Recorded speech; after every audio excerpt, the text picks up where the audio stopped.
About 6:49, we started getting the first calls from passerbys that could see a fire on the roof of this building. The initial crews immediately went to a second alarm as they were pulling in the complex because we did have fire through the roof. Pretty strong south wind, as you can probably tell, ahead of the storm. So we had a wind-driven fire event that was up in the attic, immediately blew it across most of the building. And so, again, we went to a second alarm immediately, worked on evacuation. We believe we have everybody accounted for at this point. We don't have any reports of any injuries. Fire's under investigation. We're trying to get as much of it taken care of before the storm actually hits. We have Red Cross en route to assist. We've got apartment management here also assisting, and Capital Metro bus en route to get the occupants out of the weather.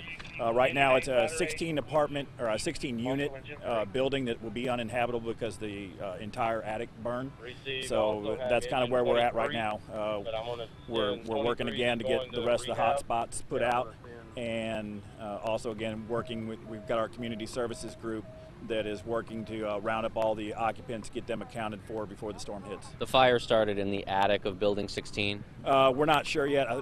I think it's building 18 that it was actually on fire. But right now we're not positive that it was started in the attic. The investigators are here checking on that.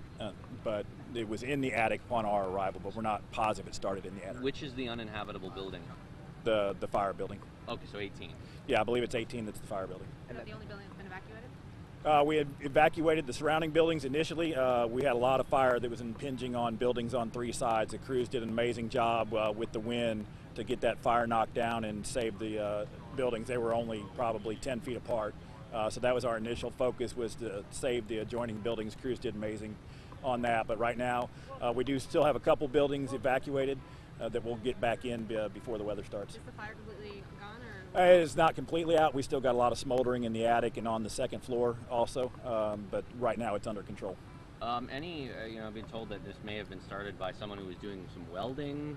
That would be information we'll need to get to our investigators if you have it, because I don't know that we've heard that yet. So like right now it's still under investigation. I talked to some people who live here, and they said something about concerns about the not having proper smoke alarms in the building. I don't know if that's something that you guys have been able to identify. Nah, it's way too early for that. I mean, it's something that we'll look into after the fact, but it's too early for that right now. Pets? I mean, do we know anything? We don't know anything at this point as far as pets or anything like that.